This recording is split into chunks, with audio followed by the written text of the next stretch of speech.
Hello, Hello. everyone. Hello. Quick sound check. Can you hear Sammy? Can you hear Summer? Hello. Yes, no, maybe so. Yes, we hear both. Thank you, Darko. Yay. Awesome. Okay, cool. Yeah, I was researching today. Sci-fi's vouching for I me. can I can imagine the scene because I know what it's like. I'm a last I'm a last minute essay person. Oh, Darko, Summer is my friend. She's the one, the Hi. kitty taking a cigarette on the left of the screen. She's been a friend of Accurate. mine for quite a few years. And I Yes. passed through one of my road trips and met up with her in person. We've just really clicked since. That was awesome. Yeah, that was such good times. I love what was it? It was your stepmom was all worried for you, like internet person She in town. I she must thought drop you off. legit. She was like, "This is a dude, and they're gonna kidnap you." And I was like, "It's not. I've literally like seen her." She's like, "We've chatted." No, they're gonna murder you. I'm like, "Okay, it's fine. I love it." Awesome. Okay, well, let's jump into it. So, we're going to be covering some of the creepy kids, missing kids stories today. And they're creepy for like pretty much different reasons, every single one. It's kind of wild. Um, I don't know if you know any of them, but we're going to be covering people like Bobby Dunbar. We're going to be covering Marjorie West, Andrew Godsen, the Sodder family, a few of the really cool ones, right? And then like we have this crazy one that Summer's going to be digging into. That was the Oh child Lord. imposter. So that one's just epic. You know. It's a whole thing. Yeah, and usually we fall into a rabbit hole, but these ones we actually found the bottom of each story. So there's no like open Yes. endedness like the previous weeks where I just geek, geek, geek, you know? But yeah, so let's start with Bobby Dunbar. Let's get his stuff up. There we go. Okay. So Bobby Dunbar. This one isn't so creepy because the kid went missing. It's actually a pretty generic missing case.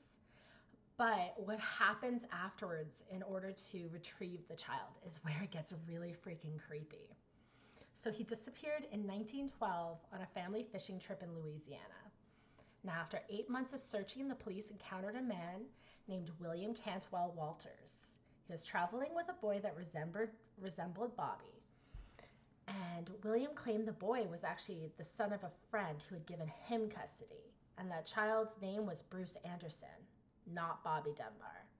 So that already seems kind of suspicious, the whole situation, right? Very fishy. Yeah, I don't know if I would trust that if I was investigators. But yeah, they didn't believe him. They thought it was a bunch of bunk. So they decided William was lying. And after the parents gave a positive ID of this child, they were given custody. The town even had a parade for his return. Oh my So, God. yeah, it's pretty nuts. So the case goes to court, and a woman named Julia Anderson comes forward and claims the found child was actually her son Bruce, and confirmed that she gave Walters custody. Though she said she only gave him to Walters for just a 2-day trip. So fast forward 13 Hmm. months, and either way, it sounds like a kidnapping. Yeah, it's definitely Right. good. 2-day trip, 13 months. It's like, geez, where did my child go? Hmm. I guess it was just different in the 1912s, right? Because they Probably.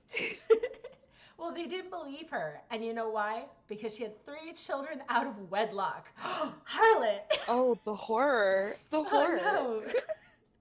And since she was poor and living in a different state from the child, she didn't really bother fighting too hard. She just kind of was like, whatever. Just like you would expect of a mother who her child went missing for 13 months and she just kind of gave a shrug, right? So, Oh William man. Walters was found guilty of kidnapping and spent 2 years in jail before being released. So the decades fly by, and in 2004, Bobby's son, Robert Dunbar Jr., consented to a DNA test, as did his cousin. Um, Mm. and it revealed the two men weren't actually related. Ouch. Oh, Jeez. wow. All this time. Surprise, surprise. So it's just crazy. And I found, while researching a lot of these cases where they return the child, they just kind of were just like, this works. There's not really any evidence this is the right kid, but, this child was found in a It nearby happens state. so much. It's so creepy. It Like, actually why? really is creepy. And I have a feeling this is just the beginning of finding the truth to stories like this. DNA tests have been coming forward, finding all these past criminals and And DNA reuniting testing is families. getting better and better every freaking year. So it's only a matter of time. Yep. So someone's going to take that DNA test and realize they're not actually part of this family. And it's just crazy what's going on with that. But yeah, so that's the Dunbar story. And you can see in the pictures as they rotate through. They're rotating, right? Yes, yes. There you go. So those kids did actually look pretty similar. Kind of. But it's kind of Yeah, scary those kind parents of. gave the positive ID. You would think they would It is. know better. Like one of them clearly has freckles, and and one of them does not. Let's see. Slizzy says my best friend's dad, through ancestry, found out he had a half brother that he'd never known about, and he's like 55. That's crazy. Holy crap. I love stories like that. It's I absolutely do too. insane. It's amazing. But yeah, so let's move on to the next case. Let's see. We were going to cover Marjorie West, right? Yes. Now, this is an older case, so we're going to go all the way back to 1938 on Mother's Day in a forest in Pennsylvania. Now, there's over 1,000 people, including coal miners, veterans, police, local Native Americans, and regular volunteers, all linked in arms and slowly combing through acres of land. By nightfall, they had yet to find the young Marjorie West. The day before, Marjorie and her family were having a picnic in the forest, and her mother went to go rest in the car while her father was preparing to take her brother fishing. So she and her sister were picking like violets by this big rock next to the road. And their mother had warned them to watch out for rattlesnakes in the area. Apparently there was a huge problem with rattlesnakes.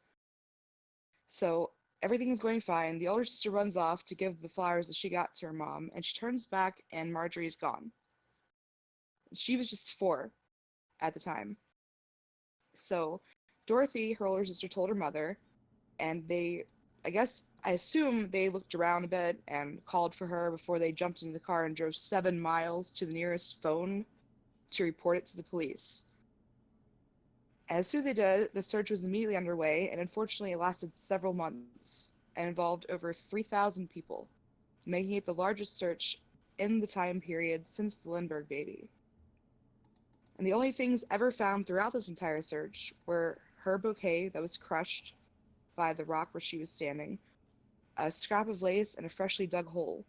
And only one of those were relevant. The scrap of lace couldn't be hers because she wasn't wearing lace. And the freshly dug hole was meant to be a couple of guys that were trying to hide barrels of wine during the time. So they only found the flowers from this little girl. Oh. Yeah. Now there's one relevant clue that came to light. There were 3 cars that reported to have driven down the road that day, and 2 of them were accounted for, but one of them was a Plymouth driven by a man who was never found. And the car was speeding down the road and almost hit somebody, actually, so that seems a bit suspect to me. Just saying. Definitely something going on with that. Bloodhounds were involved as well, though what they found seems to vary from account to account. So some people say the hounds led them like a mile and a half away or something like that to a cabin on the mountain, which had its door nailed shut, but nothing more came of that. They found nothing there. But family members say the hounds only went so far as a clearing that was next to the road, which was next to the boulder where they were picking the flowers, which only adds to the credence of the family's belief that she was kidnapped. Native Americans were involved and tracked she-bears, or mother bears, that they believed were prone to carry off children, but nothing came of that either. Now, here's where everything gets a little weird. Her family never gave up hope. They never gave up hope that she was alive, because you don't, you know. So even to their dying days, they believed that she was out there. And there's a whole industry back in the day. There's a theory about it. And I'd like to go into it in depth in a later video, so I don't want to touch on it too much right now. And it's been debunked. But people have thought that somebody had taken her and was going to sell her. And so they saw a man in a hotel with a crying girl. And somebody reported and they thought it was him. But the girl turned out to be just some guy's daughter who was actually 4 years older than her. But there was actually a very good reason for people to be scared of that kind of thought, because it was actually a huge problem back then. So people were really worried about that. And then in later years, around 1988, a man that was interested in the case, who just heard about it at a bar, offered a $10,000 reward for information in her disappearance. And he included pictures of her older sister in her later years as a comparison to what she may look like now. And a woman reached out to him saying she'd worked with a nurse in Florida who resembled the pictures. So the man, who was a writer named Harold Beck, took a trip to visit her and followed up on other tips while he was out there. Now, she denied at the time being Marjorie, and then 7 years later, she contacted him again asking to visit and offering up her side of the events. According to the nurse, her mother had told her a story on her deathbed. She said that her father was returning from work in a refinery all winter, likely speeding and eager to get home, hit a young girl driving past the very spot Marjorie had vanished. He didn't see anyone around, was afraid the girl had died, and apparently decided to just, pick her up and take her to a nearby hospital, which I guess, cool. Now, this is where it's a little weird for me. While he's driving, the girl wakes up, and he apparently just decided to keep her. He and his wife had lost their only daughter that winter and didn't think they could have any more children. Spoiler, they went on to have 4 more kids, just so you know. Oh, jeez. Which apparently, supposedly, according to this girl's story, he seemed to believe justified the kidnapping of this child. And the nurse claims she would mention remembering another family and remembering a place with snow way over my head. But those were dismissed by her parents. She told this man all this and made him promise not to say anything until she died. And made him promise that she could meet Dorothy, but Dorothy was in such bad shape she died before they could meet. And Harold kept his word and didn't publish anything until she died. But there's a small problem with all this, in which is that she claims to be the little girl in the hotel that was crying, but that's been confirmed to be somebody else already. So now people are questioning her story entirely. Or maybe there's multiple little girls being kidnapped at the same time. Could be. Honestly, that was a problem back then. It is. I know a lot of my research that's which was the killer? It's why were there so many in this one neighborhood? So many. So many. Oh my God. Now, there's a lot of theories, even now. It's 80 years later, and people are still what the heck happened? Nobody knows. But there were many uncovered wells in the area.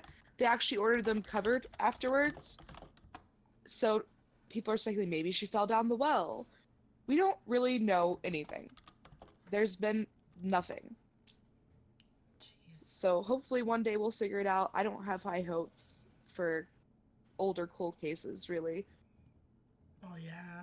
If they haven't figured it out now, they probably won't. We'll see. Yeah. Jeez. I kind of feel like she was kidnapped, probably, but that's just my thing. If y'all have your own theories, go ahead and let me know. That's cool. What year was this? This was 1930, let me see, 1938. There's no chance she's the actual Shirley Temple, is she? She was actually wearing a Shirley Temple hat at the time that she disappeared. Oh, because, come on now. That kid screamed Shirley Temple. I was like, oh, no. Dang it. Okay. So there's that. I'm going to go back in the chats a little bit because Ash Thulu Yes. actually shared a really cool story on here while we were talking. Um, so he has a similar story. Is his mom posted an old video of her dad to YouTube about 5 years ago, and about a year later, someone commented saying they had been searching his name forever to try and find anything about him. Turns out it's a half sister my mom never knew about. We found out my mom's dad had another family before, and that's the other thing is before the 50s that was surprisingly common too. And I actually have my own story on that.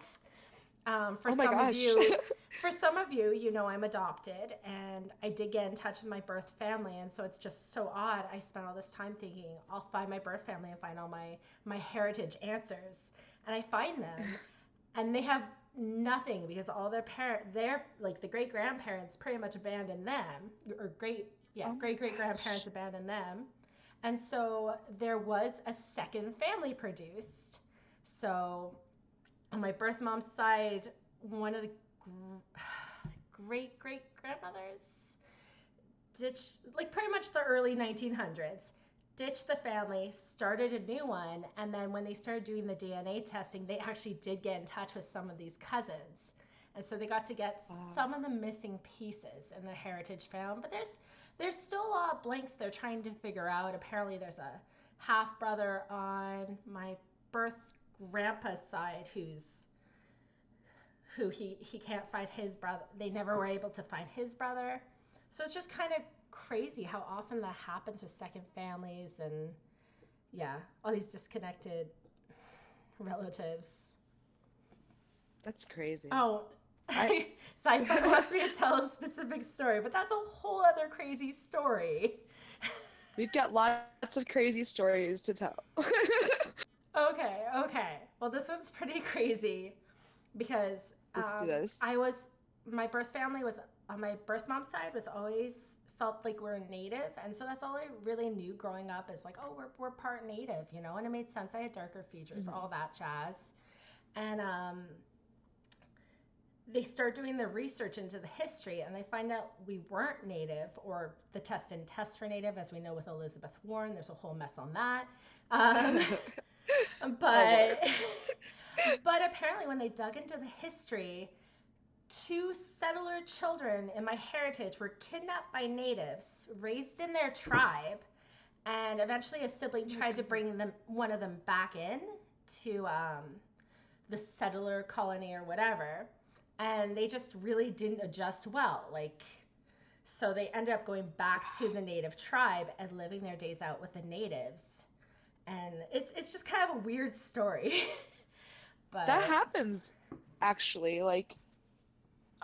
There's this story of these kids that were trafficked or whatever, unbeknownst to the parents of the children, and they were sold off to some American people, and some of them preferred to stay in America, and some of them went back, but I think the majority of them preferred to stay. I mean, we all enjoyed Pocahontas. We didn't really enjoy Pocahontas too when she went back to England. Sorry, England people here, but let's jump off the waterfalls and hang with the raccoons, right? Because totally historically accurate there, right? Right. Send the hate mail. Oh yeah, I'm waiting for that. All right. Okay, let's see. Oh, next story, the Sodder children. Okay, so this is my bigger deep dive today. So this story is one that just goes nuts. Okay. So on Christmas Eve in 1945, the West Virginia home of the Sodder family burned down. While 4 of the 9 children occupying the house escaped, everyone believed the 5 remaining children were trapped upstairs and were burned alive. Now, there's a few levels of creepy to this, and the more we go into it, the creepier and weirder it gets. So hold on tight. On the night of the fire, Jenny Sodder, the mother, allowed some of the kids to stay up late to play with their new toys downstairs. Now, around 12:30, the mother received a wrong number from a woman with an odd laughter. At this time, she noticed the lights were on and the blinds were open. Something the children usually would take care of before they went to bed. She saw one child sleeping on the couch, and she just assumed they all neglected their duties and gone upstairs, as kids do, right? So she goes back to bed, she closes everything up and heads to bed. Now, 30 minutes later, Jenny was again awakened by a sound of an object hitting the house's roof with a loud bang and then a rolling noise. She doesn't hear it continue, so she goes back to bed again. Another half hour passes, and she wakes up smelling smoke. When she got up, she found that the room that the husband used for his office was on fire, and it was around the telephone line and the fuse box. At this time, she wakes up her husband, and they begin to collect the kids. They were unable to get to the attic where the other 5 children slept because the stairs had already caught fire. They called out but heard no response. Now, the family attempted what they could to rescue the remaining children, but once again, the story gets weird. The phone lines had been destroyed. The ladder was gone. Their 2 trucks, not 1, 2 trucks would not start. What? Right? Like, this is the unluckiest family I've ever heard of. That's, what? Come on now, yeah, that's way too far. Jesus Christ. The trucks wouldn't start. What the? I'm out. That's it. Now, the theory behind the trucks is perhaps one of the children flooded both the engines in their first attempt to start the trucks. Oh, Jesus. It could have happened, but no one fessed up to it, which, they're kids. Yeah. Yeah. Yeah, so I could see that possibly have happening. It's still a little weird that no one noticed someone starting both the trucks. Mm-hmm. The ladder, though, it turned up in the bottom of an embankment about 75 feet away. So someone tossed it. That's weird. Definitely. Right? And then the phone lines. After the fire, a telephone repairman told the parents that the phone line hadn't been burned, but cut. And it was cut on a pole that was about 14 feet up and reached 2 feet away from the pole. So that's not something that just disconnects. Like, that's weird. And that would also explain why maybe intentional stuff. Right? It gets so weird. And that might explain where that ladder went, maybe? Yeah. Yeah. Okay, and then a man roaming the property was spotted by the neighbors and was identified and arrested.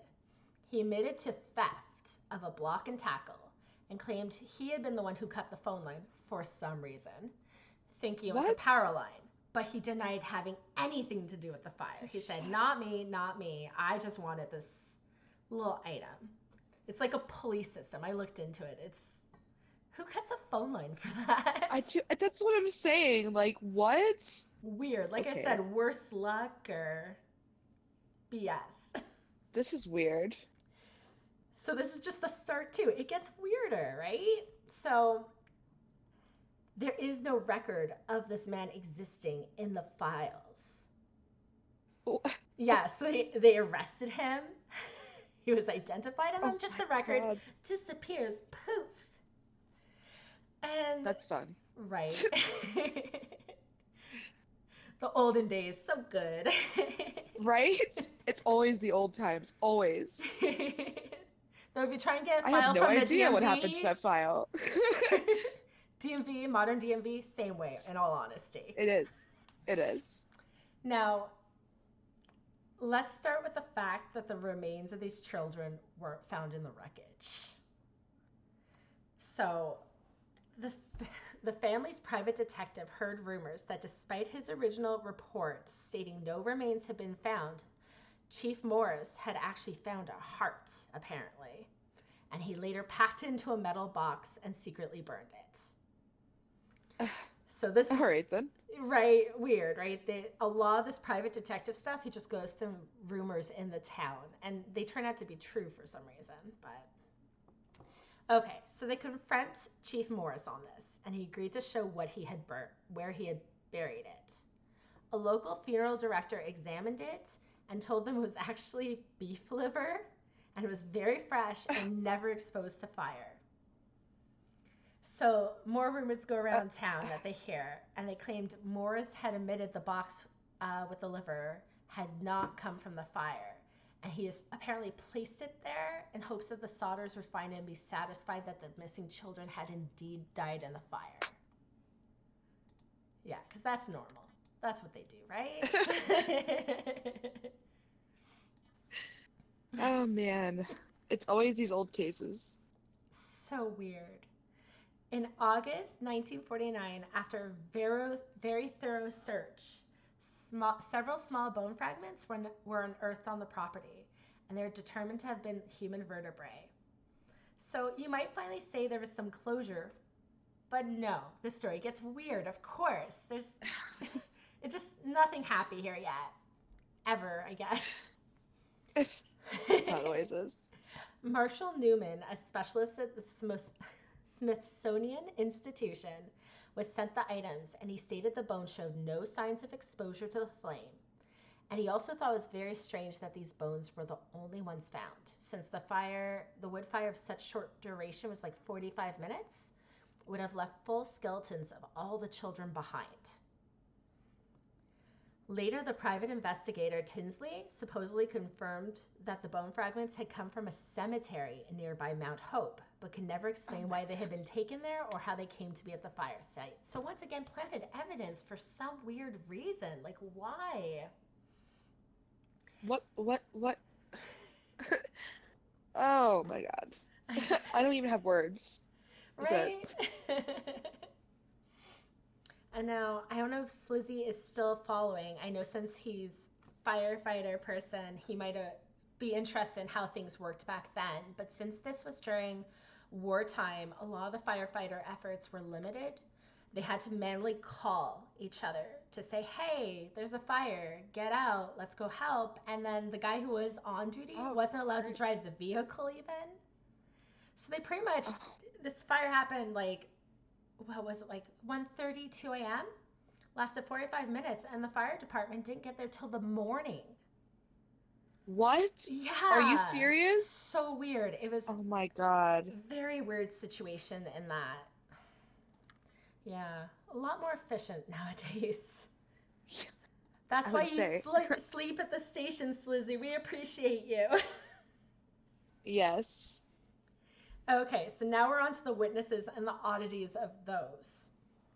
There was a driver of a bus that passed through the city late into the night, and he said he saw some people throwing balls of fire at the house. A few months later, when the snow melted, a small, hard, dark green rubber ball-like object was found in the brush nearby. So it actually gives more credence to the mother's account that there was rattling on the roof, and someone was trying to start the fire through some kind of fireball, or I don't know. It's odd. It was a weird time. Yeah. Other witnesses claim to have seen the children themselves. Now, there's always a lot of these. There's actually a lot to this case, and I only kept a few of them because most of them got disproven fairly easily, just like the crying girl in the hotel on the West story. Now, one woman who had been watching the fire from the road said she had seen some of them peering out of a passing car while the house was burning. Another woman at a rest stop between Fayetteville and Charleston said she served them breakfast the next morning and noted the presence of a car with a Florida license plate in the rest stop's parking lot as well. Now, the theories behind all these events is that the private investigator Tinsley learned that a man, I phrased this wrong, but here's one of the interesting things, is the private investigator Tinsley learned that a man who threatened the family with a fire just a year before it,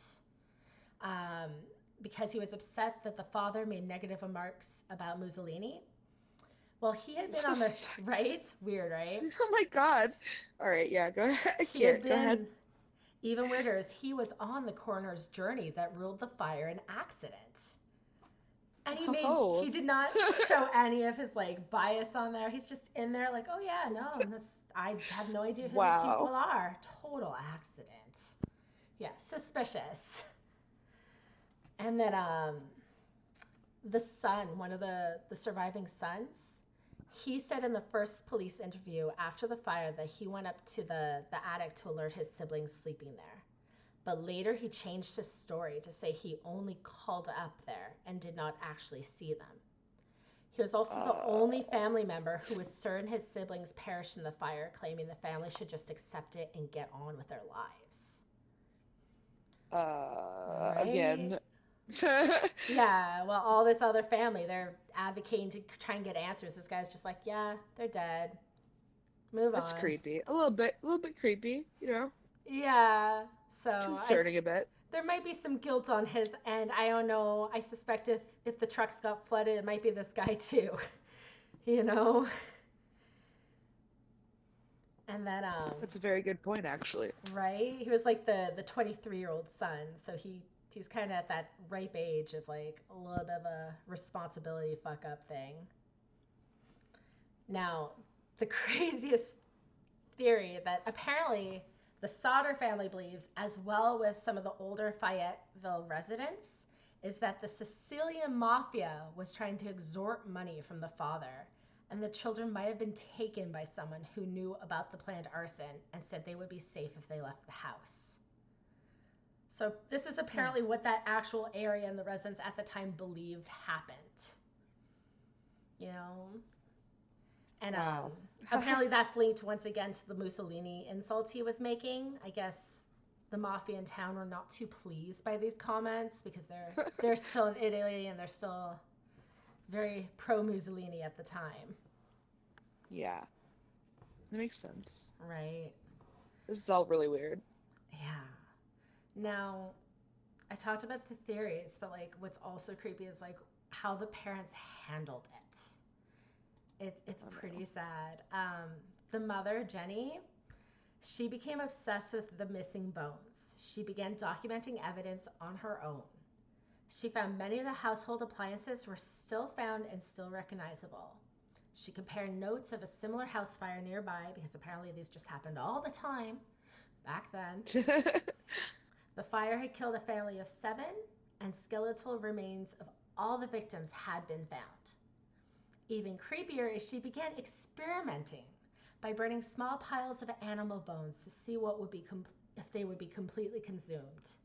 And none of them ever were, Damn. apparently. And I think those bones are a little Jesus. tinier than the average human. She also, Just a little bit. right? That scares me. Like just imagining she's sitting there doing her mad scientist thing. She also she also contacted an employee of the local crematorium, and they told her that the human bones remain even after bodies are burned at 2,000 Fahrenheit, which is like 1,090 Celsius, for 2 hours. Far longer and far hotter than the house fire could have been.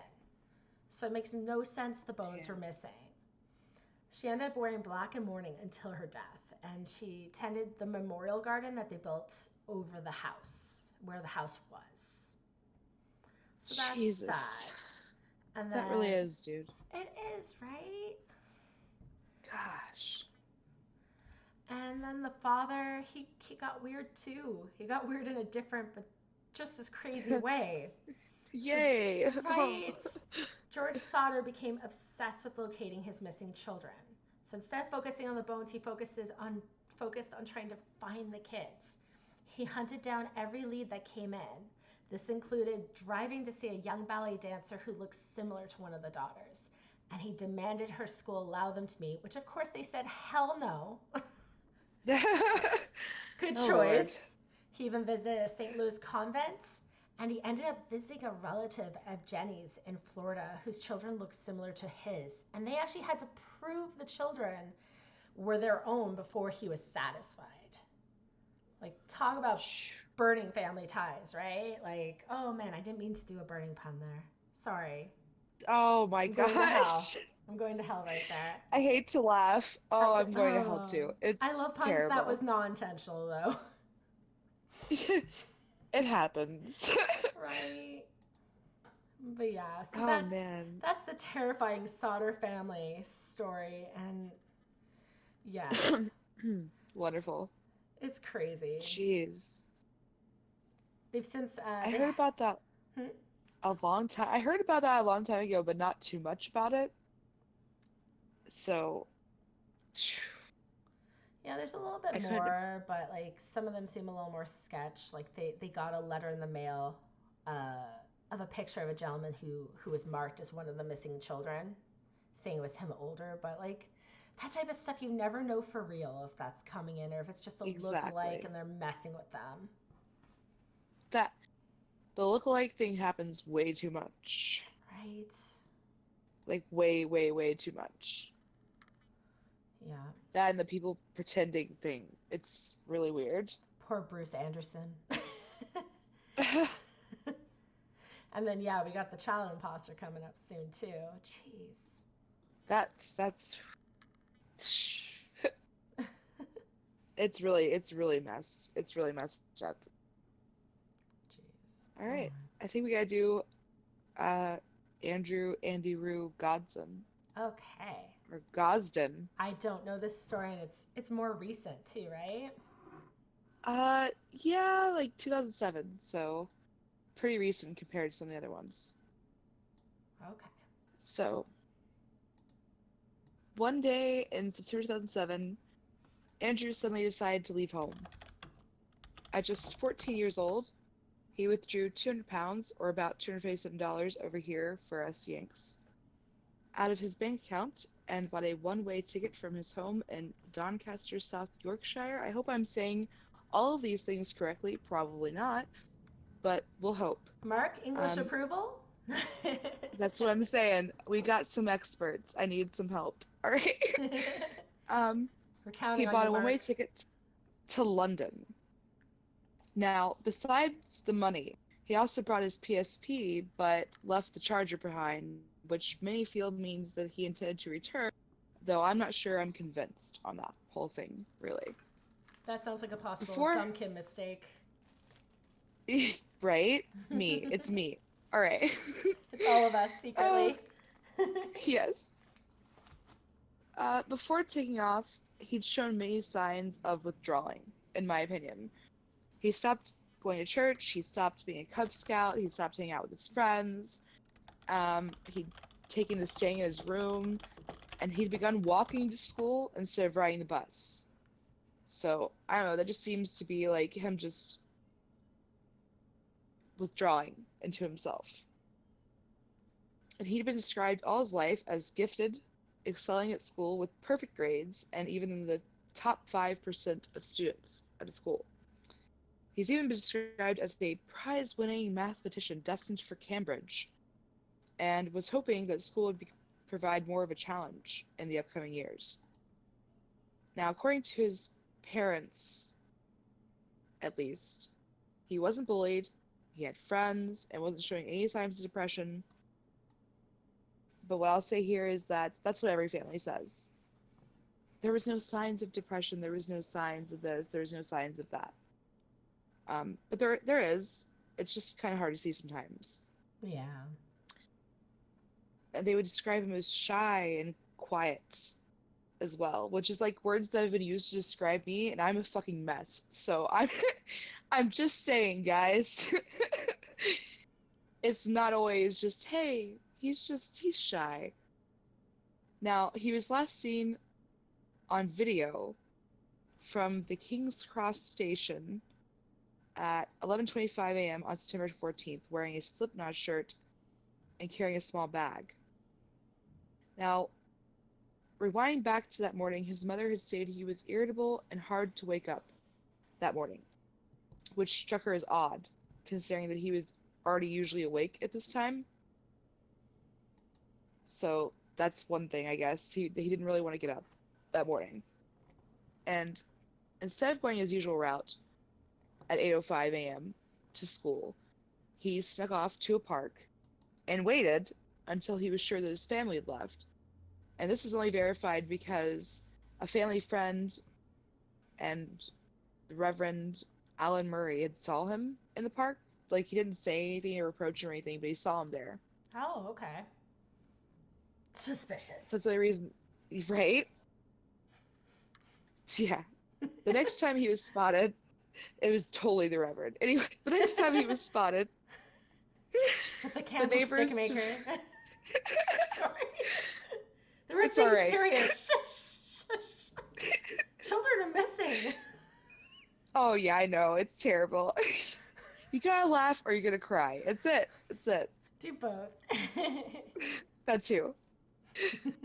The next time he was spotted, the neighbor's surveillance camera had caught him returning home, where he changed out of his uniform, put it in the washer, and hung his blazer or jacket over here, whatever, on the chair. Now, this is another point of contention for people, as they believe this also indicates that he was planning to return home. Because, I mean, who puts their clothes in the wash? You know, they're not planning to return home, right? Because people don't ever spontaneously do shit. Anyway.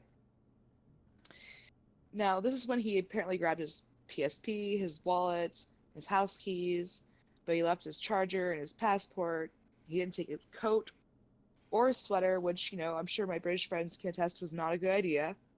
I've heard about your weather. I'm sorry.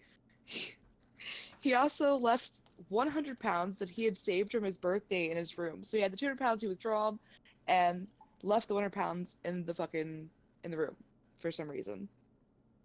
After this is when he headed to get the money. Was after leaving the house and leaving the initial 100 pounds. He went to the ATM, drew some money, and got on the train. That was it. He got his ticket, got on the train. And a lady who was on the train next to him said that he just was playing his game the whole time, which, you know, accurate. I feel that. Yeah. I'm not interacting with anyone on a train. No thanks. And I'm a grown woman, and I'm not doing that. So that's the last time anybody has seen him. That's the last verifiable, at least, time that anybody has seen this kid. Jeez. So His what are parents. the theories? Go ahead. Oh, what are the theories then? Oh, there's lots of theories actually. Like, there's people who think he's still out there. That he just ran away and wanted to start a new life because there's a lot of kids that look like him, surprisingly enough. And then also Andy Roo is a very surprisingly common nickname over there. So, What? you know, Okay, English verification mark.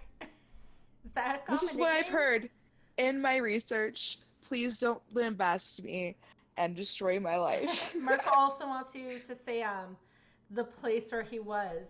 Yorkshire? Yes, I think It's you said it Yorkshire? right. Yorkshire? Yorkshire? I thought it was Shire.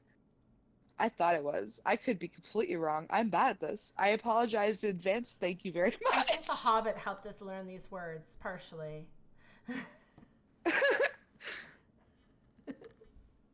I could be wrong.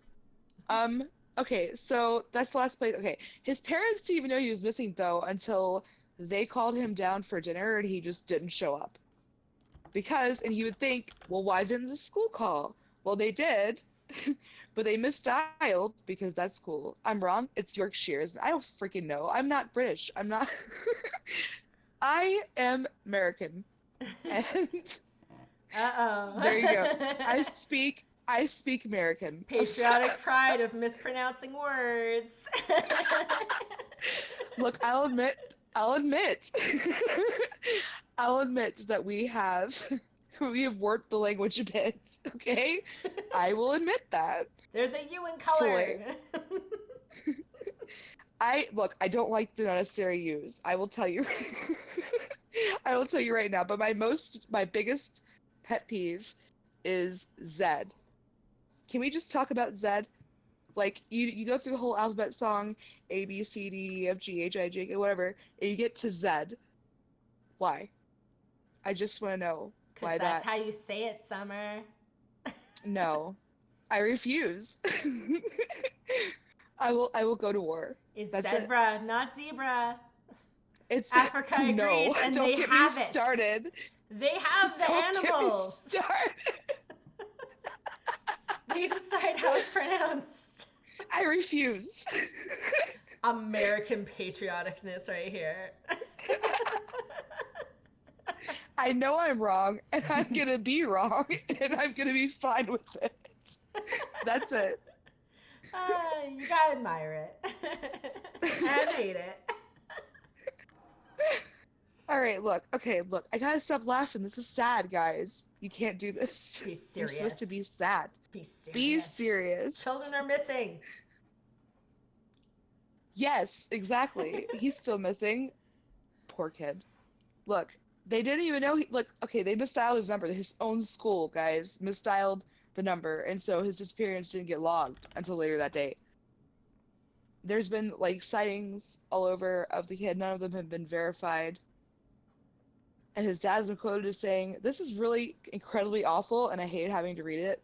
But he said, quote, "I wish they would just hand me a bag of bones and end my misery." Oh, And honestly, that broke my heart. Like, I'm not gonna lie, that really killed me. I get that. I can totally see that. If your kid goes missing, you just I want that know. closure to know, like, should I be looking or should I just, Yeah. move on or whole other And they bag haven't worms.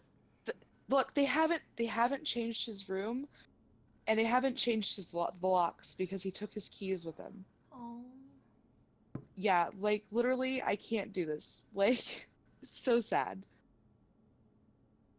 There was actually a profile that was found recently on Facebook that was going by the name Andy Rue, and there was a boy that looked similar to him, uh, and had glasses and was wearing a Metallica shirt, so metal fan. But it was confirmed to not be him, and so I guess we're just still looking. And he's got a very distinctive, I will say, a very distinctive ear, right ear. I was seeing that on the picture. Let's see. Actually, I'm going to pull up like a close up of it because that was like the weirdest thing. And people are like people like that's what people are looking for in pictures is the his ear. It's a good way to verify, you know, him. Where is it? Here it is.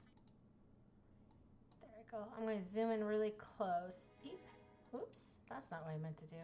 And he has very, very like thick prescription lenses because his eyes are terrible, and I can relate. I'm waiting till mine get thicker and thicker because it's gonna happen. But yeah, check out that ear. Yep. That's wild. Like Raina, my daughter, my eldest, has like a little bit of a quirk like that where it looks almost like the top of a heart. But like I had never even seen that before. But this is like, wow. Like I thought maybe he had like some weird piercing at first when you first sent me the picture. Right? No, this is a thing, and I guess okay, that's probably I would say the most identifiable thing, especially considering how young he was when he went missing. I would assume that his facial features and maybe like physique, if he's still alive, would have changed by now. Yeah. So guys, when you see people, look at their ears, man. If you An find ear an is ear, like a fingerprint. jeez. But yeah, that's crazy. It is, and sad.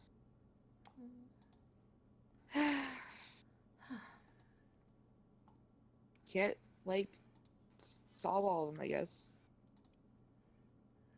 Like Anything to. anything else to talk about this case?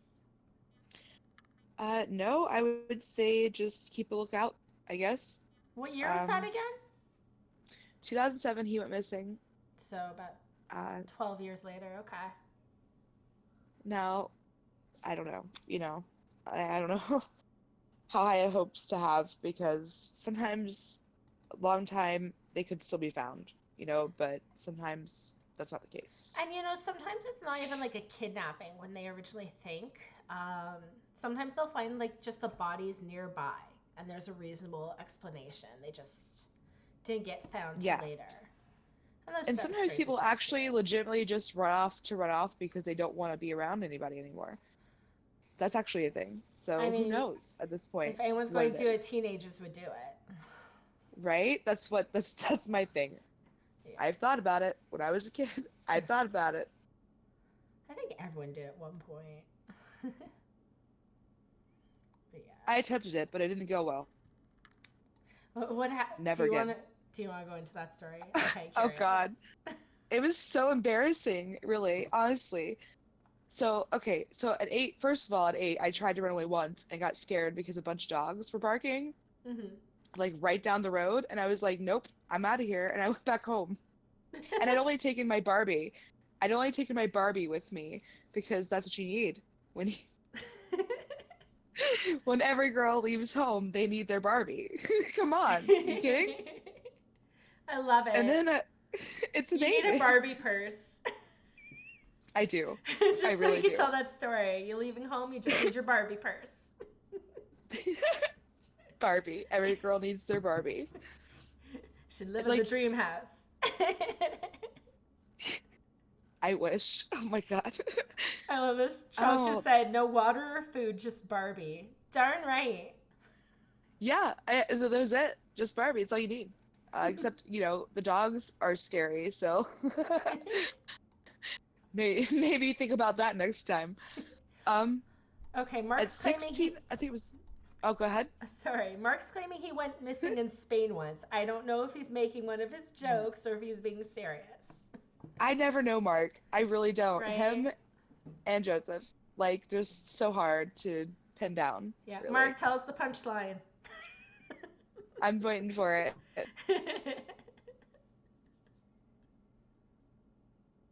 uh, Type quicker, Mark. You can finish your story in the Boy, meantime, Summer. No, oh, he's yeah, no, I ran away again at like 14. And then, like, my grandma was out waiting on the porch. I came back home the next day, early in the morning. I didn't sleep all night.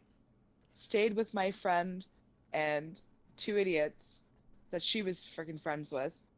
And I went back home the next day and was like, no, I'm done. And my grandma was out there waiting with like a horde of cop cars. I'm dead serious, like at least 10 in front of my house, and I was terrified. And she looked up from her newspaper and was like, "Oh, Summer!" And everybody looked at me, like all the cops that were there. So probably not the best thing in the world. Oh, jeez. And then I had to help my mom get my friend that I'd went with. Like her mom and my mom were like, "We want to know where she's at." So I had to snitch on this girl. I had to snitch on this girl, guys. And yeah, I watched her run from her mom while her mom tackled her and her high heel flew off because she was an idiot that ran away in high heels. Oh my And there you go.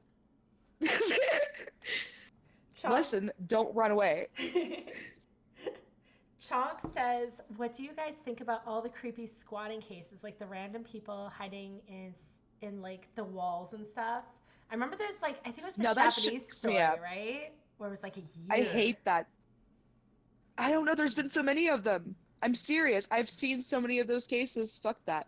I Nah, I You ain't dealing with that. I hear some that's it. I'm done. That stuff scares me. It's like I hate big houses for that reason because like yeah, of course, if you're a little skeptic, like a little believing of ghosts, that's already creepy enough. But like the bigger Yes. scare is like if someone sneaks in, you really have no idea. And so like I really love right now because I'm in a smaller apartment. I'm like I know every inch of this house and what's going on. I love And it. nobody's getting in there. Exactly. And I when I own was a on the mansion with like 25 empty rooms. It's fine. right, that's just like asking for trouble. It is. It is. Yeah, no. And then There's when people that have smaller houses with like just nooks and crannies that people have gone into. Like, you don't even have to have a big house, just a weird house, I guess. yeah, I because don't know. what was I think the Japanese one they had just like a slight like overhead and the woman was just sleeping in the overhead and she'd climb out at nighttime and eat the food and pee in the sink and Yeah, stuff. see, It was pretty gnarly. no thanks. No, thank you. Oh God. Oh God. Okay, Mark's story came in. Back when I was 8, we went to Yes. Spain for a holiday, and while we were there, my brother chased me and I just ran for my life and I got lost. A lady who spoke very little English found and took me to a hotel. Then the police were called and I got a giant balloon with rice, a hat, a t-shirt, and an ice lolly. Oh my goodness. That sounds like a great I time to don't, be lost. right? Don't even care. Got a lolly. That's it. Oh, that's amazing. Oh, we got a missing while they were 9 case now. Brain, Oh no. share. I guess we all I go like never went missing a little missing. bit. I almost went missing, but my dad almost killed a dude, and so that stopped that. Oh my But goodness. he tried to lure me out of my backyard with like some M&Ms. I'm dead serious. Like one of those candy cane M&Ms. Oh my Like gosh. with all the yes, yeah. And I was like, "Ooh, that looks good." And my dad, I was like 3, and my dad was under the car fixing the car, and he moved out to do something and caught the dude, and then almost beat the fuck out of him to death. You're So so that's the lucky he thing. walked out. Like, it's so terrifying how easy it is. It is, because kids are dumb.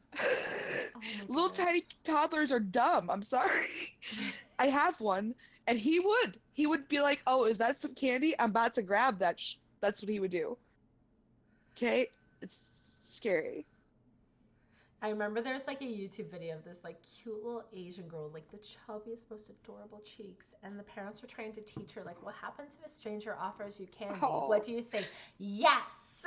No. What if they offer to oh my take you gosh. swimming or to a playground? Yes. No. It's like, how do you really teach the kids? It's just like, yeah, no, I'd be Exactly. tempted too. Who am I kidding? Right? You got the Oh man. candy, I'm there. I'll be fine. I'm sure I'm a smart 3-year-old. I was there for that. I was like, freaking M&M candy canes are the best. Like, yes. Give me some of that. Okay, Mark finished up his story, but the police found my Yes. dad, and his first thought, I'm going to finish off my meal and pint, then I'll go looking for him. Oh my goodness. Oh my God. Your dad sounds amazing. You had lollipops, so you were fine.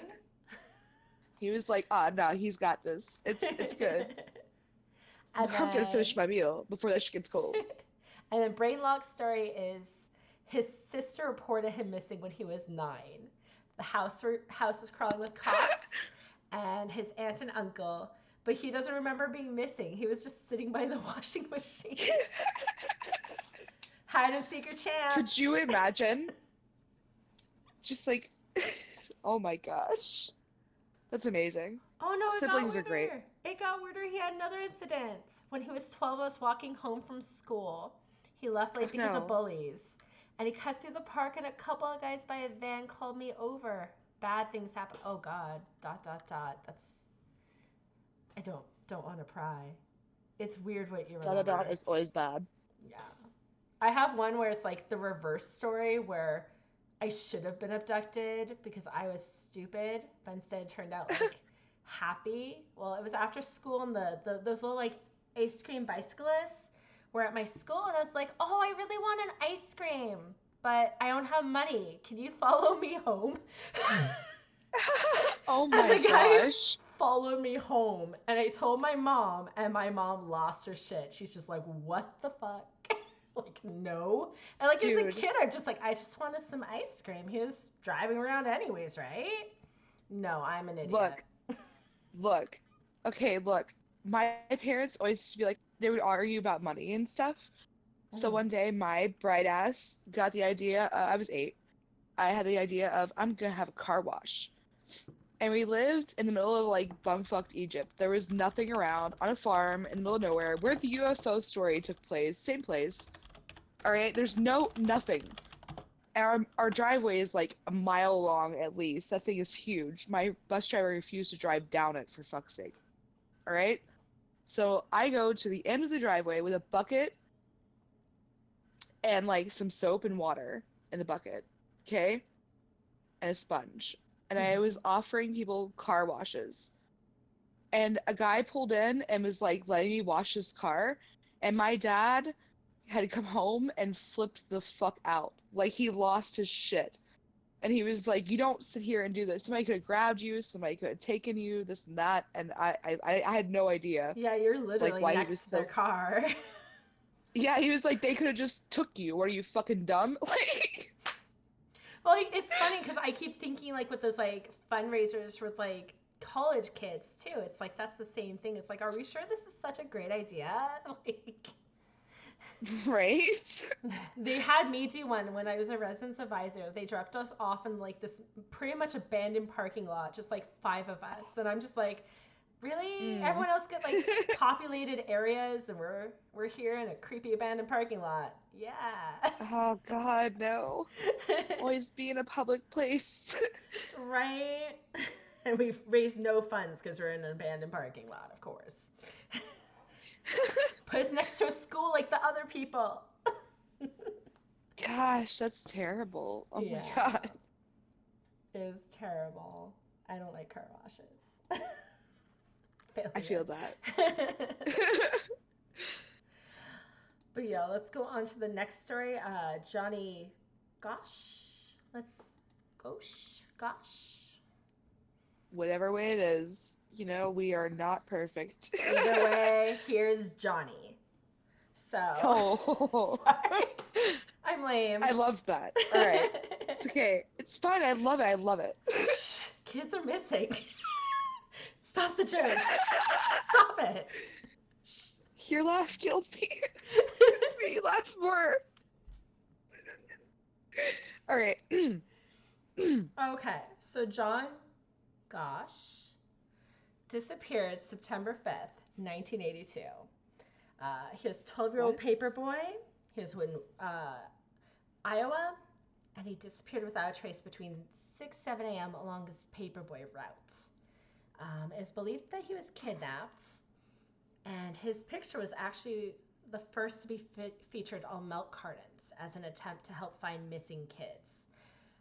I don't believe it was actually his parents who were able to get that to happen, though, because after he went missing, every 2 years, another boy in the area went missing, and it was the second child who went missing that their parents had a connection. And so that second boy and John were featured on the milk cartons to try and find them. So it's a pretty basic story, once again, kidnapping. But the part where it gets weird is his mother and her experiences. Now, Oh no. Noreen claimed in 1997, 15 years after Johnny disappeared, she woke to a knock on her door at 2:30 a.m. Although the unexpected visitor pulled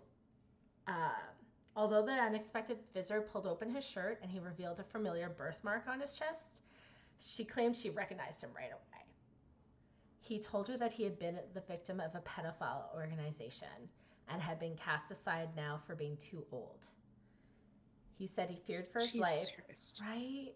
He said he feared for his life and lived under an assumed identity, feeling it was not safe to return home.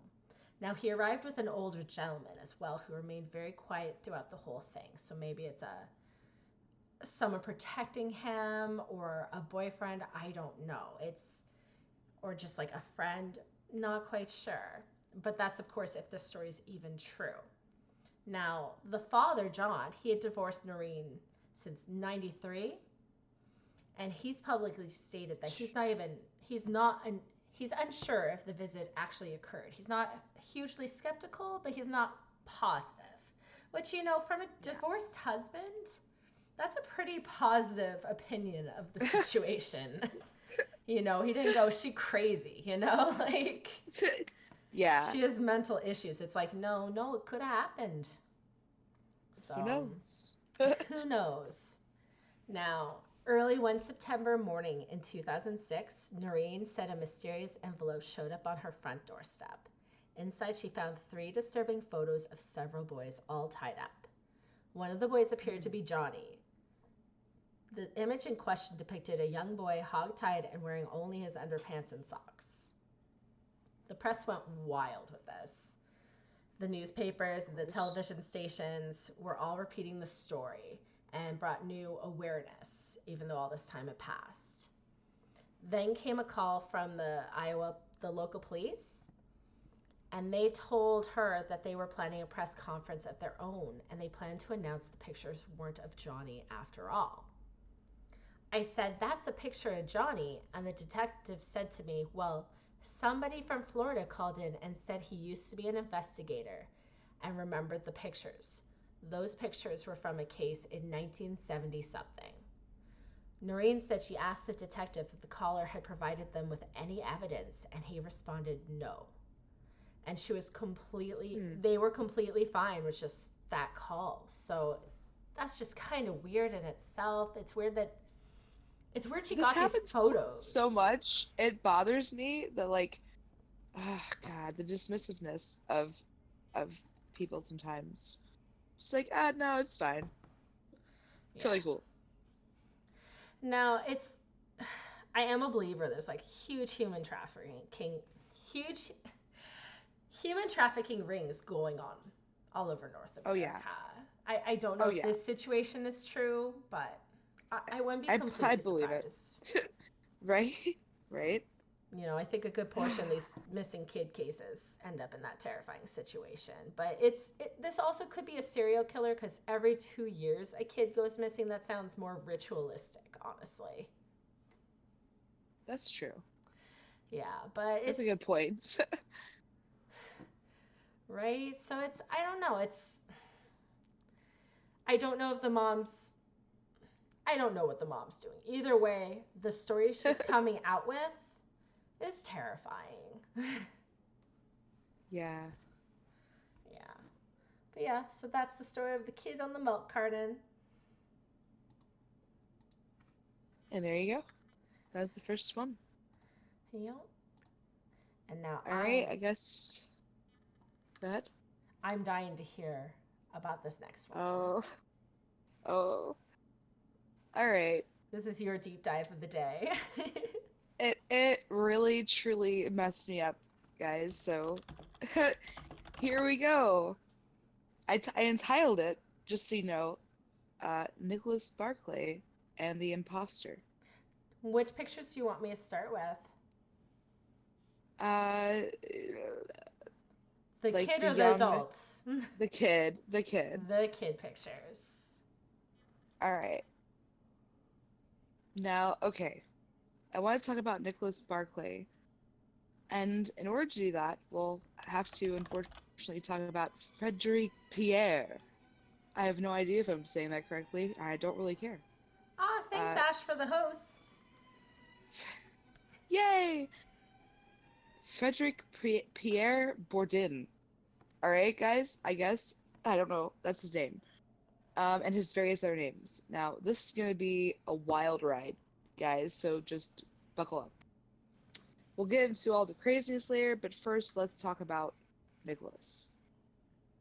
In June 1994, 13-year-old Nicholas Barclay was playing basketball with his friends.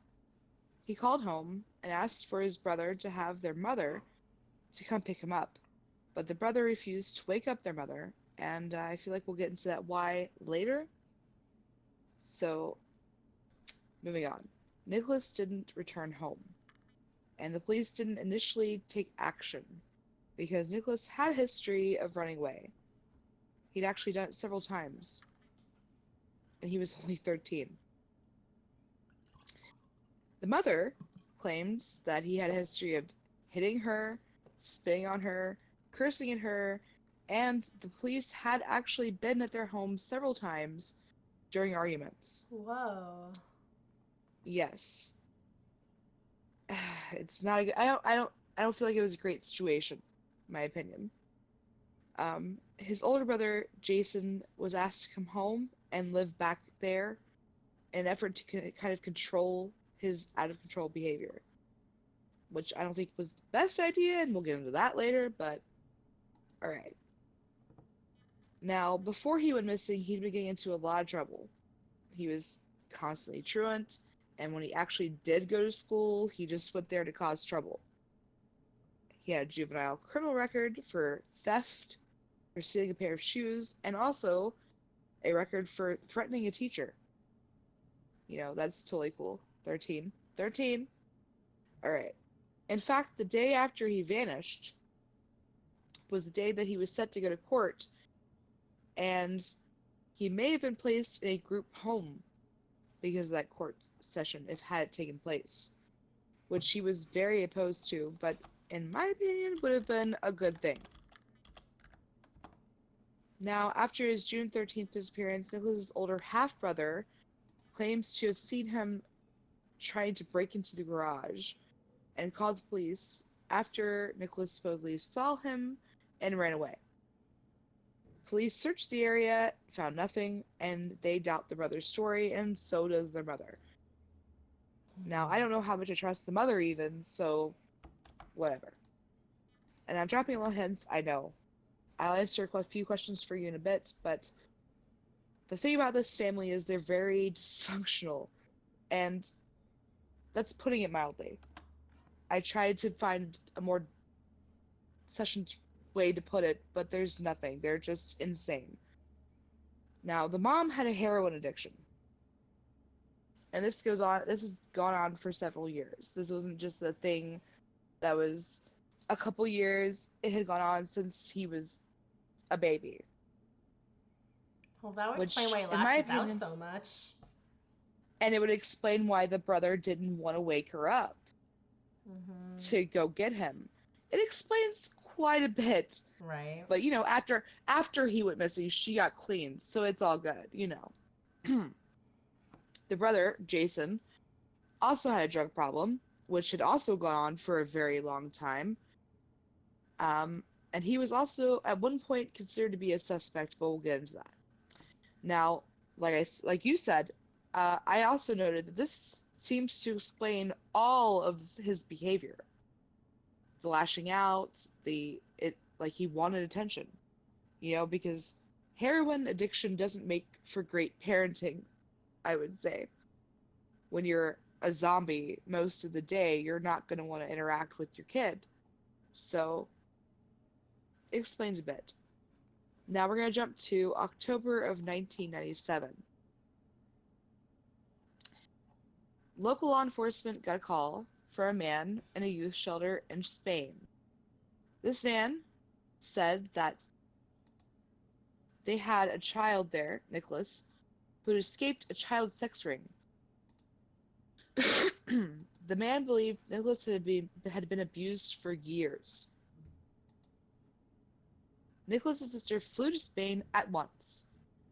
Once she arrived, she immediately hugged Nicholas, tried comforting him, and showed him photos of the family from the album she brought. She confidently identified him as her brother, swore under oath that he was her brother, and brought him back to their home in Texas.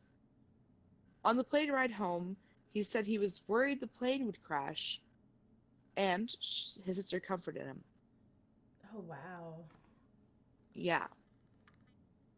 The welcome gathering at the airport was a bit strange. The brother, Jason, the older one, who we've mentioned before with the drug problem, simply stated, "Good luck." And the mother patted his back while just kind of standing awkwardly next to him for some reason. Although she seemed to kind of accept him as her son, even if she was wary about it. But most of their family weren't convinced. And even police weren't convinced. This boy spoke with a French accent, used European phrasing, seemed to be a bit older. His hair was darker, his eyes were darker, and he hid his hair and his eyes underneath sunglasses and a hat, and used a scarf to kind of muffle his voice. So people already were kind of suspicious. Yeah, most of them were. That's crazy. For some reason, the mother was dead set on believing this is him. So, I don't know. Most of them, I think, were feeling, how could this possibly be him? The boy later dismissed the concerns about his looks by claiming his captors chemically altered his hair and eye color. And he picked up different speech patterns from living in Europe for so long. Now, this was good enough for the mother, who didn't seem inclined to ask any questions, really. She just kind of accepted all this. You really want to, he right? even had the tattoos. What? And even had the tattoos, and according to his sister, he had his Uncle Pat's nose. So there was no question about it. He was home. Even if he called his sister Carrie instead of Sis like he usually did, and he knew their names, And he asked about their brother, so of course it has to be him, right? Like, he was excited to go back to school. He She's enrolled in school, It had to be him because, who would lie about something like this? right? Right? He played video games with his brother. He chats with his brother when his brother wasn't doing his work. He made sure to do his own homework. He was happy to be home. And any kind of like standoffish or weird behavior, they kind of attributed to, oh, it's because of what he's been through. Except he literally was a new kid. Like, sort of, I guess. Like, we all saw that coming, right? Now, Frederic Pierre Bourdin, aka the Chameleon, aka the Man of 100 Faces, aka whatever alias he's used over the years. Because there's a lot. No We're going to doubt. stick with Pierre. Pierre is good, so I feel like we're just going to stick with that. Now, Pierre has a history. He's stolen some things and possibly impersonated hundreds of kids. He was a 23-year-old Frenchman, grew up with his grandparents, a crabby mother, no idea who his dad was, and he ran away to Paris from, now bear with me because I have no idea how to pronounce this, Nantes? It's in France. If we have French viewers, feel free to correct me because I don't know. Merc won't allow French viewers on the chat. Banned. Never making you a mod, Mark. Exactly. Now, what's crazy about this whole story is how Pierre even came to be in America with the Barclays. He was taken into a youth center for, I don't know what. It could be anything at this point. Who knows? He refused to be fingerprinted, wouldn't submit anything, and wouldn't tell them anything. The child welfare judge that was appointed to his case gave him 24 hours to prove he was a teenager or she'd be taking his fingerprints herself, which would be on file with Interpol because, as I said, he has a history. And I have to admit, at this point, this whole thing is pretty brilliant. And I hate to say it, but it's brilliant. It's kind of scary how brilliant this is. In the middle of the night, he realized he couldn't just invent a new persona. He'd have to steal somebody's identity. So he asked to use the phone in the office. And there, I guess in the office somewhere, he found the number for the National Center for Missing and Exploited Children in Alexandria, Virginia. Okay? He put on an American accent and pretended to be a man named Jonathan Durian. And he said he was the director of a youth shelter. He proceeded to describe himself and asked if they had anyone matching that description in their files. Oh, jeez. He said that a boy... Oh, yeah, dude. This stuff goes deep. And it's... Oh, man. Someone made a call. Seems valid. I'm No evidence dying. needed. Run it back to the last case. God. It's amazing. He's brilliant. He's very smart. I give him that. Very quick thinking. And they're very dumb. But, hey. Now, he said that a boy had turned up frightened and shaking, but wouldn't say who he was. So they searched their records and came back with Nicholas Barclay. They described him and what he was wearing to Pierre. And Pierre, who acted skeptical, asked if they had any other information they could provide. The woman said she would send an overnight package with his missing poster and would fax one over as well. He hung up, waited for the fax, and when it came through, it was faint and mostly illegible, but he thought the picture looked pretty close. He thought, I can get away with that. I can do that. So he called them back and said, I have some good news for you. Nicholas Barclay is staying right beside me. That is a legitimate quote that this dumb fuck said. I'm sorry, but he said that. He did. So, great. Like, nothing could go wrong, right? Nothing. He intercepted the overnight package that was addressed to a man who didn't exist, that he made up, ripped it open, and realized that he'd fucked up. Nicholas was blonde with bright blue eyes. He would be 16, which would be 7 years younger than Pierre, and he had tattoos for some reason. Like at 13, Right? How do you he have had tattoos? tattoos. I was very worried about that this entire time that I was that I was putting this story together. I was like, this kid is 13 and has tattoos. What the fuck? Wow. But okay, I mean, I guess.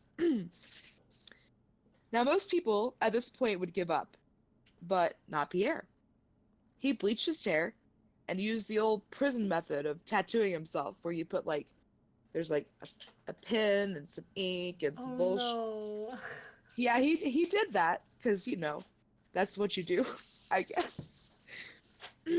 And the eyes, well, he made up a whole story about that's because they were experimenting on him, and they were trying to perform a surgery that darkened his eyes or something. I have no idea. I think that does But exist, but like, no, why would a kidnapper do that? right? But he even admitted to himself that this was not as simple a story as he wanted to go with. Which, duh, because what the fuck are you doing? But okay, Now, who knows for how long this would have went on. If a tabloid had wanted to dig in on this, they wanted the scoop. I mean, who wouldn't? A kid goes missing and miraculously is returned home after 3 years and during God knows what. It's a great story. So hard copy shows up. But Beverly, which is Nicholas's mother, refused to speak to them. However, Pierre really, really, really wanted the attention, so he went ahead and did that. I mean, that's what all this was for. After all, supposedly, according to him, was attention. He didn't get enough as a kid, so here we are. The reporter noticed, however, that he was really, really calm and had no body language, was pretty much unreadable for somebody that had been through something so apparently traumatic. And he kept looking at the picture of the actual Nicholas Barclay that was on the bedside table. And he noticed, well, their ears are weird. They don't match. And he remembered something about how he heard that ears are distinctive, like fingerprints. Okay? So he told his cameraman to zoom in on the kid's ear, or the dude's ear, as far as he could. Okay, and then he took the picture of Nicholas Barclay that was on the bedside table. Later, he took it home, took it to his office, and did a side-by-side comparison where it was close, but not at all perfect. That nose really does not look the same even. Exactly. I like the side-by-side comparisons because you can see how definitely not it was. Definitely not. That jawline Not doesn't even look close. right either. It's terrible. Then the dude, the reporter, called several ophthalmologists and was informed that you, surprise, couldn't change your eyes from, blue to brown or brown to blue and using chemicals. Shocker, right?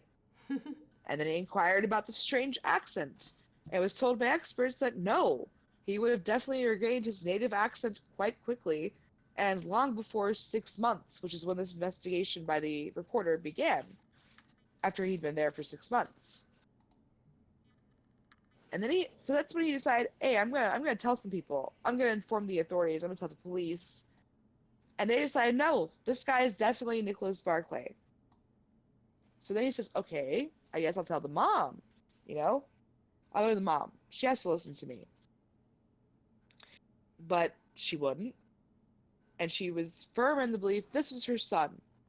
There was nothing you could do to change her mind. Now, at this point, he had no idea what else to do, so he continued to watch the family to see anything. And at this point, he observed Pierre dancing down the street to Thriller.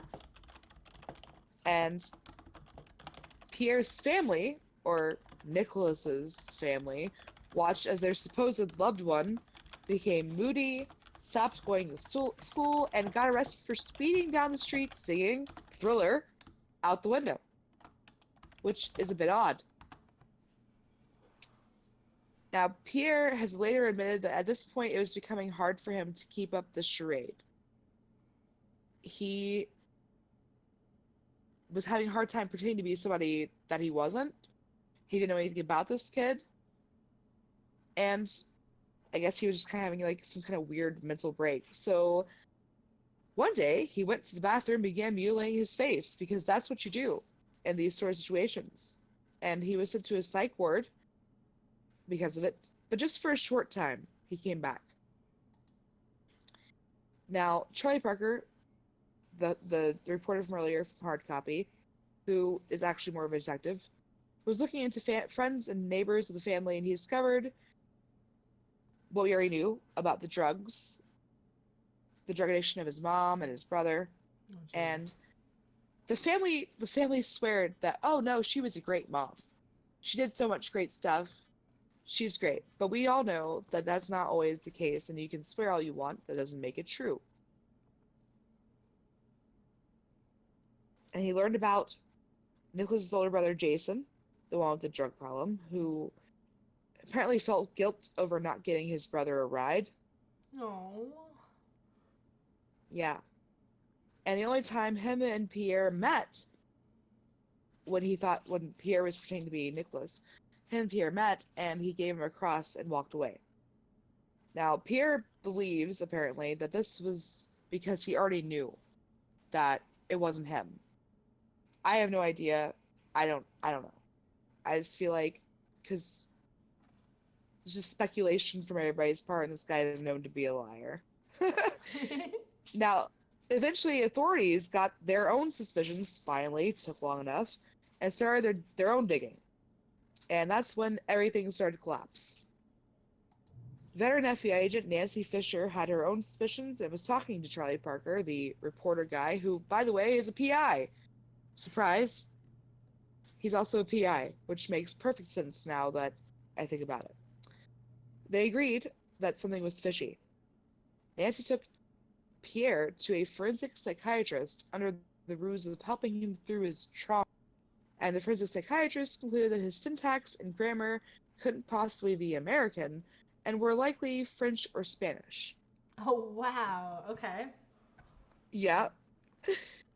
Beverly, who'd already been uncooperative and surly, grumpy throughout this entire ordeal, insisted that this was her son. There's nothing you can do to change my mind. That's it. It's my son, you know?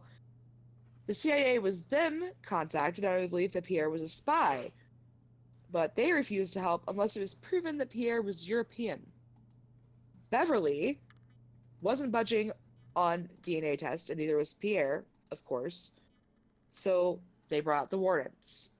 And when Beverly answered the door and was told they had a warrant, she flung herself to the ground and threw a fit. A grown-ass woman doing what my child does when they don't get their way in the store. Because that's what you do. And then they took blood and fingerprints anyway, so that was all pretty pointless. And Pierre actually recounted later on that he thought it was amazing that she was defending him. Because what the fuck? Alright? And I will state right now that later on he admitted that he found this whole situation to be quite weird. They weren't questioning anything. So when even the dude that's impersonating your kid finds it weird that you're not questioning anything, it's probably pretty weird. Now, Carrie, who's Nicholas's older sister, had been letting Pierre, or Nicholas, stay with her because the poor conditions that Beverly's house was in. But at this point, she sent him back to his mother's because she couldn't handle all the stuff that was going on. And Pierre claims that she screamed at him while she was drunk that he had no idea, or that she had no idea who he was, and that he was sent here to torture her. Now, who knows how much that is true? You know, this guy lies as much as he speaks, which is a lot. After all this is admitted, the next day, the reporter asked Pierre for an interview at a local diner. But really all he did was just grill him and ask questions. So after he showed Pierre that he was unarmed, Pierre began to confess everything, and actually confessed the fact that he was wanted by Interpol. So Parker waited patiently to let him finish his story. Then he went to the bathroom and called Nancy Fisher, the FBI agent. Then he drove Pierre home after about an hour of just talking. As he was driving away from dropping off Pierre, he watched as authorities swarmed on Pierre, who calmly surrendered, apparently. However, Beverly, who was complacent in all this, screamed at Nancy, "What took you so long?" Which I find incredibly ironic, because are you fucking shitting me? Alright? That's crazy. And it's all very fitting for, you know, in a movie even. But we still don't know what happened to this kid, and all we have are theories and speculations, and it's all kind of lost in this circus. And Pierre only went to jail for about 6 years, by the way, for perjury and passport fraud. Which, by the way, is apparently twice as long as the recommended sentence. So 6 years isn't even the recommended sentence. It's twice as long. I don't understand that, but hey. Now, the investigation didn't end here. Police looked into the family. His school had concerns before he went missing about bruises all over him. Nancy asked Beverly to take a polygraph, which Carrie, her daughter, encouraged her to do, as she believed her mother to be innocent. When asked if she knew the whereabouts of her son, the polygraph indicated she was answering truthfully when she said no, twice. Now, Nancy was skeptical, and the polygraph administrator said that Beverly may be using sedatives to calm her nerves, so they waited a few hours for any effects of those to wear off. She was then asked the same question and failed, apparently hard. When she was told this, they began pressing further, and she yelled, "I don't have to put up with this," and stormed out. Nancy chased after her, asking her why she was running. Supposedly at this point she claimed, "This is so typical of Nicholas. Look at what the hell he's putting me through." Next they interviewed Jason, who wanted no part of it.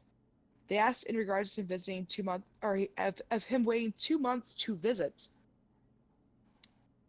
"Here's your brother, long gone, kidnapped, and aren't you eager to see him?"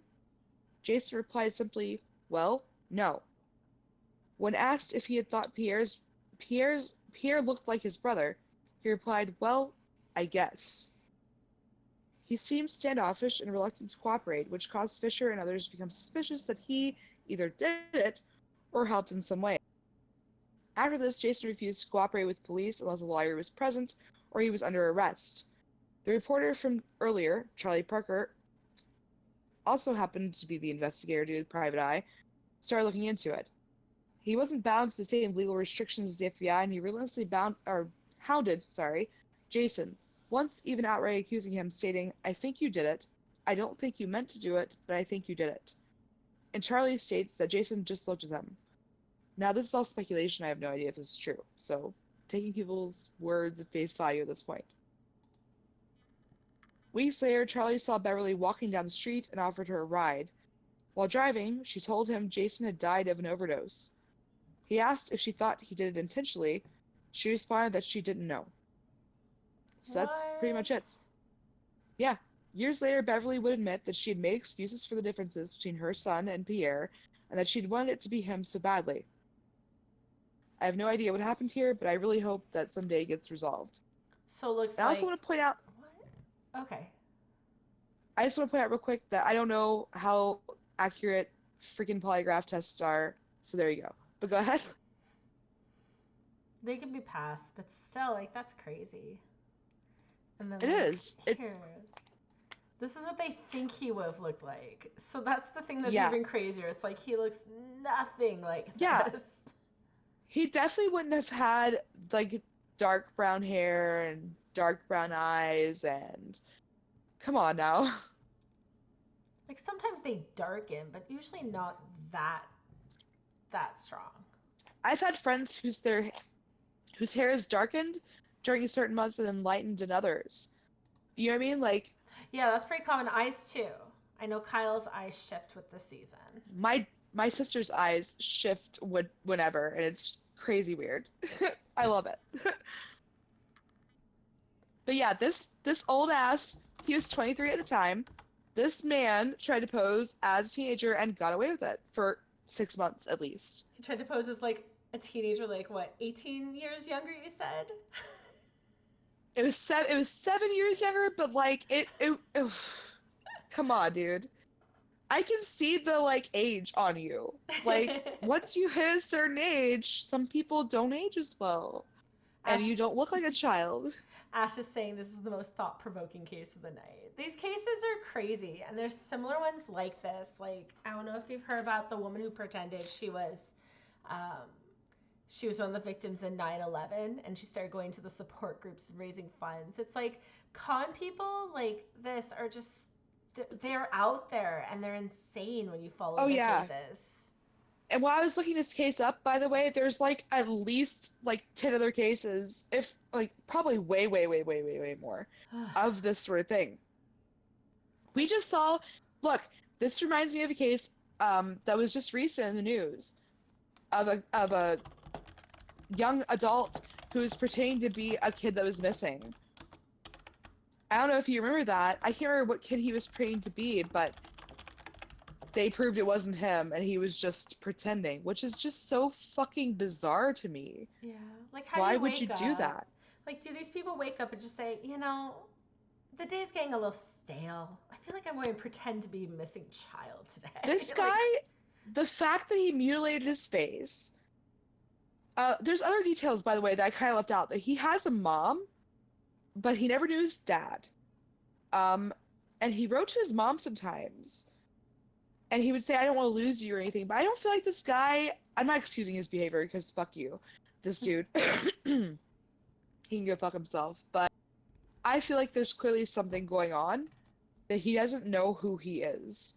And that's a whole nother freaking video because this guy is a whole enigma on his own. I mean, he has a freaking nickname of 500 face dude. Come on. He's done this so many times. This girl has no name. That's it. There you go. Had to. That's truly it. It's so weird. And what bothers me is the mom's willingness to just believe. Well, you know what I mean? A lot of people go through tragedies. They're willing to grasp onto anything to kind of make peace with what happened. It's sad. It really is. Yeah, and Ash is in here in the comments saying he hopes we revisit missing kids in the future, and we are thinking. Oh yeah, for sure. Like we want to specialize. While researching this, we found a lot of cases that actually influenced the laws, and that one's pretty cool. Countless cases to touch on. There's just so many that like we can make countless videos. Honestly. Yeah. The ones that get into the sex rings, the missing orphans. The one that I really want to touch on that's slightly different is adoption horror stories, because there's a lot of crazy stories that happen with that. I've heard some horrible stuff, so I definitely want to touch on that sometime. Hi, Patty Whacker. Hello, everyone, and thank you. You guys are awesome. I haven't got to talk to you much because I'm trying not to like die of a panic attack while I do this, so hi. Summer's still getting over some jitters.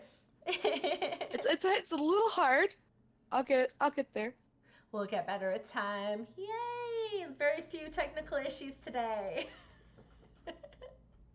I very much enjoy doing it, so yeah, it's great. Let's see. Thank you.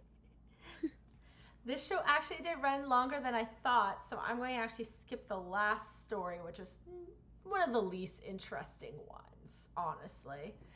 So, we'll have to do it some other time, though, because I want to do all of them.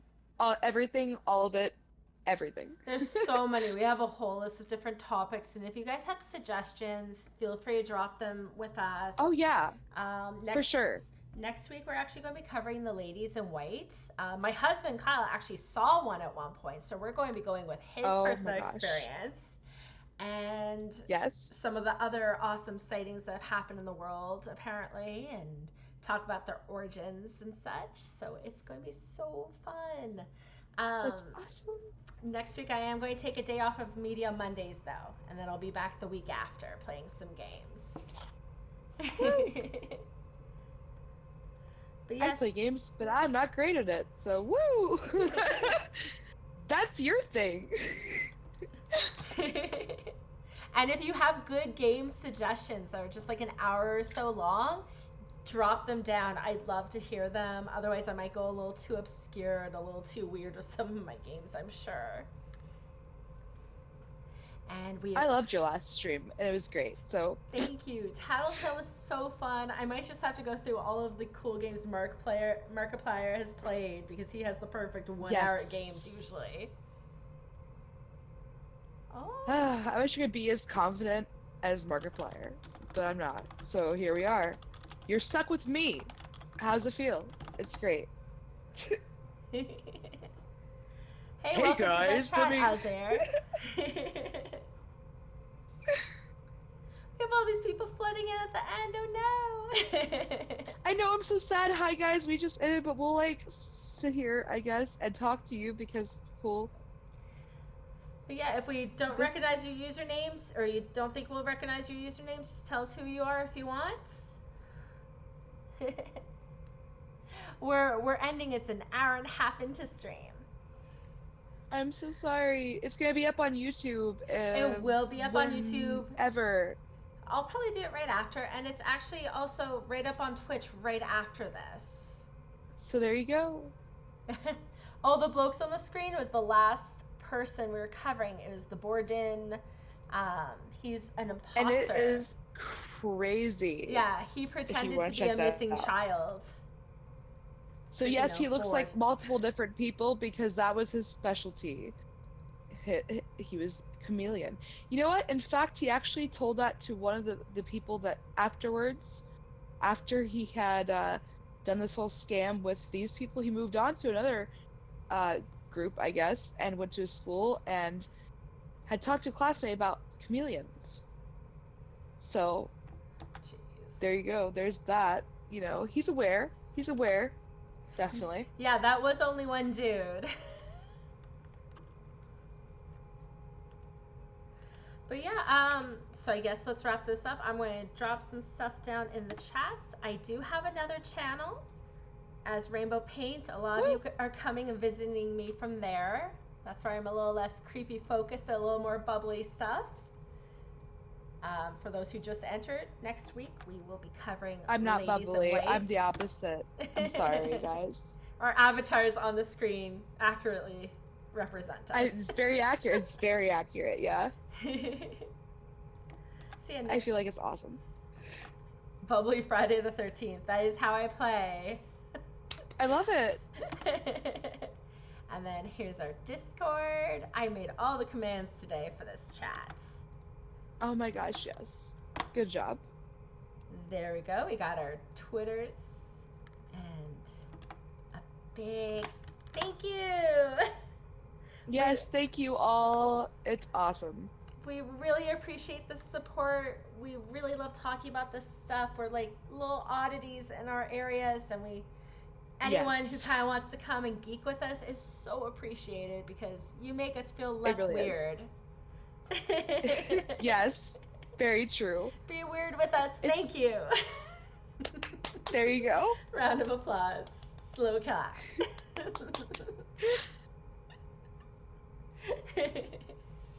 But yeah, anything else you want to say, Summer? I just want to thank everybody for stopping by, and it was awesome, and I look forward to doing more of this.